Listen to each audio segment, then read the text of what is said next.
তুহিন, মাম্পি, দুনাই, অনুপম, ইয়াশ, আকাশ এবং এদিক থেকে আছে হচ্ছে স্বয়ং শ্রীকৃষ্ণ ও অর্পণ, মনোজ, ভোজরাজ, অনির্বাণ, প্রিয়াঙ্কা এবং মাকালি, তিতলি এবং তনুজি। এদের সকলের অসাধারণ পরিবেশনা। সকল দর্শক বৃন্দ, আমার গুরুজনদের আমি প্রণাম জানাই। এখনও আমি এই পোশাকটা পরে ফেললে প্রণাম হয়তো করি না, আমি সবাইকে পরিত্রাণ করি। তো যতটুকুনি করেছি দাদার অশেষ অশেষ চেষ্টায়, এবং দাদা আমাকে করিয়ে নিয়েছে। হয়তো এই চরিত্র আমি অনেক জায়গাতেই করি, কিন্তু এইটা করার আগে প্রত্যেকটা স্টেজই আমার কাছে নতুন বলে মনে হয়। ব্রততী আন্টি আছেন, ইন্দ্রাণীদি আছেন, মালবিকাদি আছেন, সবাইকে আমার প্রণাম জানাচ্ছি। এইভাবেই যেন ভক্তি রসে সকল দুষ্কৃতিকে আমি একদম ধ্বংস করতে পারি, এই আশীর্বাদ আমাকে করবেন। পূজা। প্রথমে প্রণাম জানাই আমার সামনে যে গুণী মানুষটা রয়েছে, দাদাকে প্রণাম জানাচ্ছি। এটা আমার কাছে কামব্যাক। আমার রিসেন্ট বেবি হয়েছে 7 মাসের। তো দাদা একটা কথা বলেছিল যে আমি বাকি আর 5 জনের মতো নয়, পূজা তোকে আমি ভুলবো না। আজ সত্যি এখানে দাঁড়িয়ে মনে হচ্ছে বেবি হওয়ার পর শারীরিক একটা পরিবর্তন হয়, দাদা সেগুলোকে উপেক্ষা করে আমাকে দিয়ে মীরাবাই করাবে। এটা সত্যি আমি বলছি, আমার লিটারালি চোখে জল এসে যাচ্ছে। থ্যাংক ইউ দাদা, এই মঞ্চটা আমাকে ফিরিয়ে দেওয়ার জন্য, মীরাবাইকে আমাকে ফিরিয়ে দেওয়ার জন্য অনেক ধন্যবাদ। রুদ্র। নমস্কার সবাইকে, প্রণাম জানাই। মীরাবাই আমি এই নিয়ে 5 বার অভিনয় করলাম, কিন্তু প্রত্যেকবারই আমার কাছে এই চরিত্রটি ভীষণভাবে চ্যালেঞ্জিং মনে হয়। আর যে কথাটায় আমরা ছিলাম যে আমরা সৌরভদাকে সময় দিই কি না, হ্যাঁ আমরা সময় দিই। কারণ আমাদের কেন জানি না সবার মনে হয় যে আমরা যে চরিত্রটা অভিনয় করছি বা দাদা আমাদেরকে যেভাবে এই চরিত্রতে দেখতে চান, সেটার জন্য আমাদের দেওয়া সময়টাও যেন খুব কম। তাই মঞ্চেও আমরা প্রতিনিয়ত প্রতি মুহূর্তে অনুশীলন করে চলি। সেই আশীর্বাদই আপনাদের কাছ থেকে কাম্য। আপনাদের যদি সত্যিই ভালো লেগে থাকে আমাদের এই মীরাবাই, একটাই কামনা, একটাই ইচ্ছে প্রকাশ করছি। আমি এই ছোট্ট ক্ষুদ্র একজন মানুষ হয়ে, একজন নৃত্যশিল্পী হয়ে এবং অভিনেতা হয়ে, যে এই মীরাবাইয়ের কথা আপনাদের যেমন ভালো লেগেছে, আপনারা যেন আরও যদি 10 জনের কাছে পৌঁছে দেন এবং তারাও যদি আগ্রহ প্রকাশ করেন মীরাবাই দেখার জন্য, তবেই আমাদের এই মীরাবাই এগিয়ে যাবে, আরও অনেক দূর এগিয়ে যাবে। এটাই দর্শকদের কাছ থেকে আমাদের শিল্পী হিসেবে কামনা। মীরাবাই তো মানে বিভোর করে দিয়েছে সবাই এত ভালো করেছে। আর আমি তান্ত্রিক তোমার ফ্যান হয়ে গেলাম। অপূর্ব, এত সুন্দর। আর যারা ভয়েস দিয়েছে মানে তাদের অভিনয় তো অসাধারণ। কি বলবো, তোমাদের একদম বিভোর হয়ে আছি। আমি শুধু বলতে চাই, এত সুন্দর রিহার্সাল করা, প্রত্যেকে নিশ্চয়ই তোমাকে অনেক সময় দিয়েছে। সবাই হাসছে, আমি জানি না, কিন্তু যদি একসঙ্গেও না করা গেছে, হয়তো তোমরা নিজেদেরকে খুব তৈরি করে রেখেছো এবং সবাইকে আমার খুব এক্সপার্ট মনে হয়েছে। হ্যাঁ, আমি এখানে আজকে দোষ ধরার জন্য তো বসেছিলাম না, কিছু দোষ আমার চোখে পড়েও নি। আমার নিখুঁত লেগেছে প্রত্যেকের, মানে মীরা ভালো লাগছে। আমি মীরাবাই একটা ওপেন ফোরামে দেখেছিলাম, একটা খুব বড় জায়গায় এবং খোলা মাঠে, কিন্তু একটা স্টেজের মধ্যে এরকম উপস্থাপনা করা কিন্তু সহজ ব্যাপার নয়, এবং প্রচণ্ড ভালোভাবে তিনি তার এই উপস্থাপনা করেছেন। আর একটাই বিষয় বলবো যে ঈশ্বর ভক্তি, সাধনা এবং ভাবে আচ্ছন্ন হলে ঈশ্বর লাভ সম্ভব, সেই উপস্থাপনা আমাকে প্রচণ্ডভাবে টাচ করেছে। আমি নিজেও একজন কৃষ্ণ ডিভোটি, আমি নিজেও, আমার বাড়িতে কৃষ্ণ আছে, আমি নিত্য তার পূজা অর্চনা করে থাকি।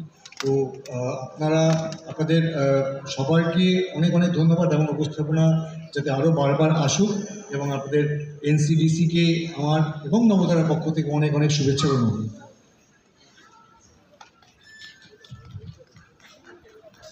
একটা ছোট করে জোরে হাততালি হয়ে যায়। Thank you.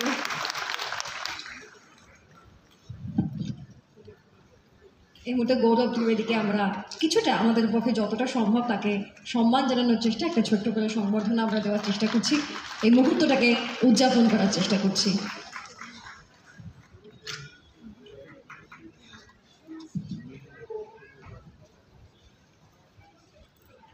এরপর আমাদের সঙ্গে দীপকদা রয়েছেন, দীপক ভৌমিক। আমরা তাকে আজকে ডেকে নেব আমাদের মঞ্চে। তিনি আমাদের সঙ্গেই রয়েছেন এবং দাদার একজন, সৌরভদার একজন শুভাকাঙ্ক্ষী। না, শুধু শুভাকাঙ্ক্ষী না, অ্যাকচুয়ালি শুধু দিল্লি থেকে একটা মানুষকেই বলতে পারি তুমি আমার অনুষ্ঠান দেখতে এসো, কারণ শুধুমাত্র দিল্লি থেকে, সুদূর দিল্লি থেকে আজকে সকালে মর্নিং ফ্লাইটে উনি এসছেন এবং মিড নাইটের ফ্লাইটে উনি চলে যাবেন।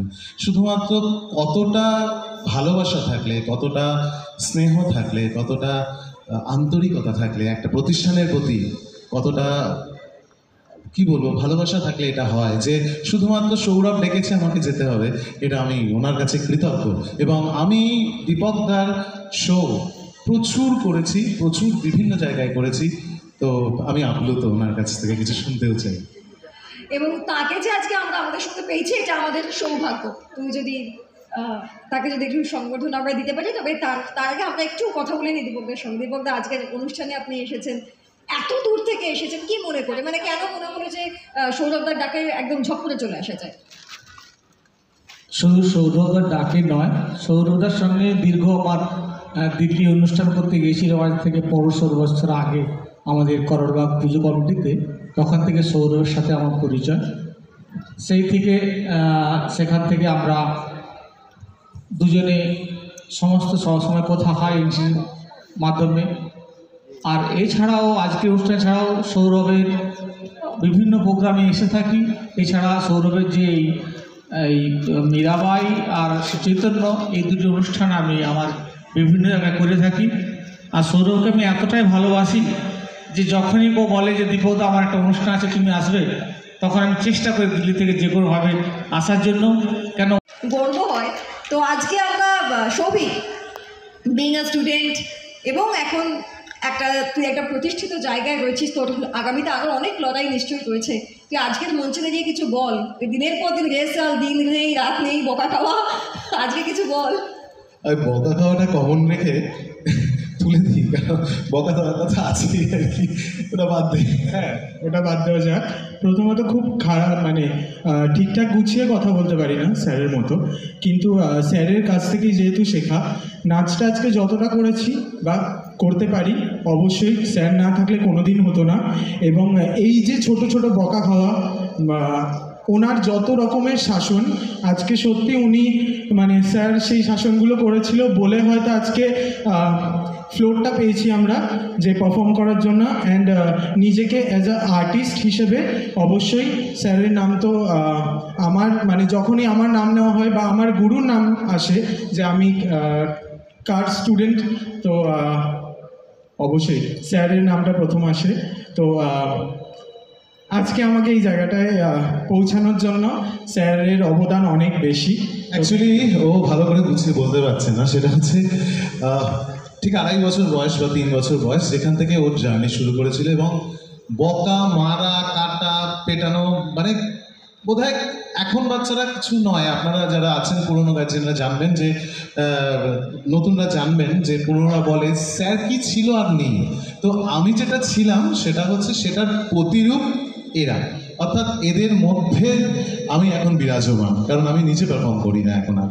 তো সেই জন্য আমি প্রত্যেকটা মুহূর্তে চাই সৌভিকের মতন আরও যারা আমার হাত থেকে বেরিয়েছে, তারা ভারতের সংস্কৃতিকে আরও বড় করে রিপ্রেজেন্ট করুক। যেমনভাবে আমার গুরু আমাকে শিখিয়েছেন, তেমনভাবে আমি আমার ছাত্রকে শিখিয়েছি, আমার ছাত্র যেন তারা পরম্পরা পড়ায় এই ভারতীয় সংস্কৃতিকে এগিয়ে নিয়ে যায়। আর সৌভিক সম্বন্ধে কি বলবো, আমি নিজে নাচতে না পারলে আমি ওর নাচটা দেখে ভাবি যে হ্যাঁ আমি নাচছি।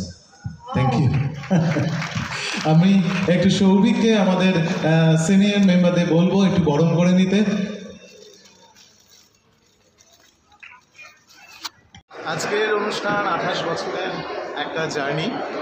আর এই জার্নিটা এমন একটা দিনে হচ্ছে যে দিনটা হচ্ছে 28 তারিখ, অর্থাৎ আমি দিনটাকে এভাবেই বেঁচেছি 28 তারিখ, 28 ওই জন্যই না, অর্থাৎ 28 জুলাই 28 জুলাই 28 বছর পূর্তি, সেই হিসাবে আজকের আমাদের অনুষ্ঠান এনসিসি ডান্স স্কুলের অনুষ্ঠান। এখানে একদম ছোট ছোট বাচ্চাদের অনুষ্ঠান রয়েছে, তার থেকে বড়দের অনুষ্ঠান রয়েছে, আলোকপাত করছেন সোনালী চৌধুরী, ওনার পারফরমেন্স রয়েছে, এবং মীরাবাই আমার একটা সৃষ্টি, দর্শকের সেটা ভালো লেগে এসেছে, জানি না আজকে কেমন লেগেছে, ওরা তো ভালোই বলছেন, তো সেটা আজকে হলো। আর সবচেয়ে বড় পাওনা আজকের দিনে যিনি সুজিত বাসু আমাদের মাননীয় দমকল মন্ত্রী, উনি উপস্থিত আছেন, উনি ছাড়াও আছেন ইন্দ্রাণী দত্ত, মালবিকা সেন, মতি চৌধুরী, ওনারাও, সোনালী চৌধুরী অবভিয়াসলি, ওনারা সবাই আজকের অনুষ্ঠানে আমাদের আলোকপাত করছেন। তো এটা আমার জীবনের একটা অনেক বড় পাওনা, এত বড় বড় আর্টিস্ট, এত বড় বড় শিল্পী এবং মন্ত্রী তারা আজকে উপস্থিত আছেন। সো আমি ভেরি হ্যাপি। আর কি বলবো, আপনারাও আমার যারা দর্শক, আমার যারা কাজ দেখেন, তারা আমাকে আশীর্বাদ করবেন যেন আমি আরও ভালো করে এগিয়ে যাই। হঠাৎ মীরাবাই কেন? অ্যাকচুয়ালি মীরাবাইয়ের মধ্যে আমার একটা টপিক আছে, মানে সেটা একটা স্পিরিচুয়াল এবং একটা সাম্প্রদায়িক ঘটনাকে নিয়ে। সেটা হচ্ছে যে মীরাবাইয়ের স্পিচের মধ্যে আছে জাতি, বর্ণ, ধর্ম নির্বিশেষে যে হিন্দু, যে মুসলিম, কে হিন্দু কে মুসলিম এটা বড় প্রশ্ন নয়, বড় প্রশ্ন হচ্ছে মানুষের আত্মা, মানুষের মন, এবং সেটা কোথাও গিয়ে মিলেমিশে মনকে কিন্তু কোনো জাতে ফেলা যাবে না। এটা হিন্দু মন, এটা মুসলিম মন, বা হৃদয়কে, যেটা ভগবানের প্রতি বা আল্লাহর প্রতি উৎসর্গ, সেই হৃদয়কে কিন্তু কোনো সেকশনে ফেলা যাবে না, এটা হিন্দু বা এটা মুসলিম। সেই জন্য এই হিন্দু মুসলিম নিয়ে একটা সম্প্রীতির অনুষ্ঠান মীরাবাই, যার মন্দিরে হিন্দু মুসলিমের সকলের একসাথে আনাগমন, এটা একটা। এবং অ্যাট দ্য সেম টাইম যারা স্পিরিচুয়ালি ভাববেন তাদের জন্য এখানে বক্তব্য হচ্ছে শাক্ত এবং বৈষ্ণব, এই দুটো সেকশন ভীষণভাবে কোথাও যেন একটা দুটো দ্বিমুখী একটা ভাবনা, যে শাক্ত হলে বৈষ্ণবকে দেখা যায় না, বৈষ্ণব হলে শাক্তকে দেখা যায় না। তো এখানে সেই জন্যই আমাদের মীরাবাইয়ের কণ্ঠে যে একই বক্তব্য, যে কৃষ্ণ সেই কালী। সো এটা আমাদের কোথাও যেন একটা বৈষ্ণব এবং শাক্তের মেন। 24-25 বছর পর মীরাবাইকে আপনি আনলেন। আচ্ছা, সেটা ভাবিনি যে 24-25 মানে বছর বাদে মীরাবাই হচ্ছে। মীরাবাই করতে চেয়েছি তার একটাই কারণ, যে আমি নিজেকে স্পিরিচুয়াল মেন্টালিটির, আমি চাই যে ভগবানের কথা খুব আধুনিকভাবে প্রচার হোক। কারণ আজকে জেনারেশন ভীষণ আধুনিক জায়গায় পৌঁছতে আমাদের পুরাণ, আমাদের ইতিহাস, আমাদের কাব্যকে কোথাও যেন মিস করছে, তারা জানতে পারছে না। সো আমার নিউ জেনারেশনকে জানানোর জন্য আমার এই নবতম প্রয়াসকে নতুন প্যাকেজে আমি এটাকে যদি যে সময়ের মীরাবাই আর এ সময়ের মীরাবাইয়ের মধ্যে অনেক পার্থক্য, আপনি কি বার্তা দিতে চাইছেন? মীরাবাই যে সময় এই সময় বলে নয়, অ্যাকচুয়ালি আমার বার্তাটা তো সর্বাঙ্গীন, মানে সেটা যে সময় পুরাণ ছিল বা ইতিহাস ছিল সেই সময়েও যা বক্তব্য, যে কৃষ্ণ সেই কালী, এবং আজও সেই একই বক্তব্য, যে বৈষ্ণব সেই শাক্ত। আসল হচ্ছে মন, আসল হচ্ছে হৃদয়, হৃদয়কে বড় করো, মনকে বড় করো, ঈশ্বরের দরবারে নমস্কার। আমার নাম সৌরভ চন্দ্র, আমি কোরিওগ্রাফার, আর এনসিসি যত স্টুডেন্ট সব আমারই ছাত্রছাত্রী। Thank you very much.